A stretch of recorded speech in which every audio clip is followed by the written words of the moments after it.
যদা যদা হি ধর্মস্য গ্লানির্ভবতি ভারত অভ্যুত্থানম অধর্মস্য তদাত্মানম সৃজাম্যহম।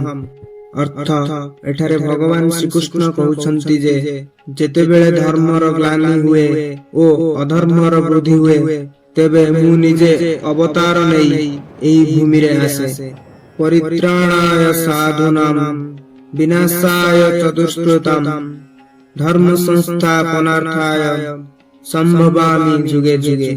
ମୁଁ ସାଧୁମାନଙ୍କ ରକ୍ଷା କରିବା ପାଇଁ, ଦୁଷ୍ଟ ଓ ପାପୀମାନଙ୍କ ବିନାଶ କରିବା ପାଇଁ ଏବଂ ଧର୍ମକୁ ପୁନଃ ସ୍ଥାପିତ କରିବା ପାଇଁ ପ୍ରତ୍ୟେକ ଯୁଗରେ ଅବତାର ନେଉଛି।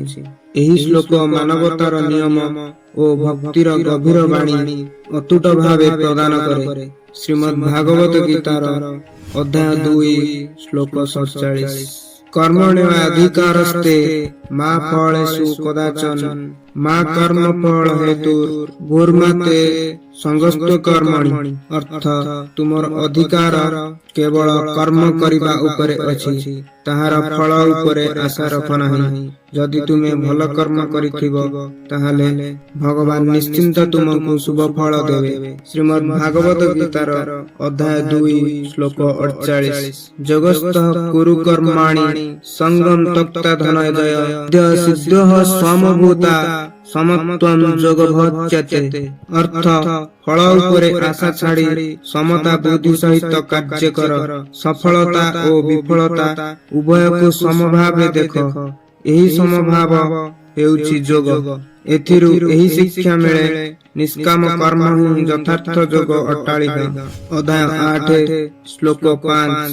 ଅନ୍ତକାଳେ ଚ ମାବେବ ସ୍ମରଣଂ ମୁକ୍ତ୍ୱା କଳେବରଂ ଯଃ ପ୍ରଜାତି ସ ସ୍ୱଭାବଂ ଜାତି ନାସ୍ତ୍ୟତ୍ର ସଂଶୟଃ। ଅର୍ଥ, ଯେଉଁ ମନୁଷ୍ୟ ମୃତ୍ୟୁ ବେଳେ ମୋତେ ସ୍ମରଣ କରି ଶରୀର ଛାଡେ, ସେ ନିଶ୍ଚିନ୍ତ ଭାବରେ ମୋ ପାଖକୁ ଆସିଥାଏ, ଏଥିରେ କୌଣସି ସନ୍ଦେହ ନାହିଁ। କିନ୍ତୁ ସତ୍କର୍ମ କରିବା ଦରକାର। ଏଥିରୁ ଏହି ଶିକ୍ଷା ମିଳେ, ମୃତ୍ୟୁ ସମୟରେ ଭଗବାନଙ୍କ ସ୍ମରଣ ମୋକ୍ଷ ଦିଏ। ଅଧ୍ୟାୟ 18 ଶ୍ଲୋକ 66। ସର୍ବଧର୍ମାନ୍ ପରିତ୍ୟଜ୍ୟ ମାସେକଂ ଶରଣଂ ଭଜ ଅହଂ ତ୍ୱାଂ ସର୍ବପାପତ୍ୟ ମୋକ୍ଷୟିଷ୍ୟାମି ମା ଶୁଚଃ।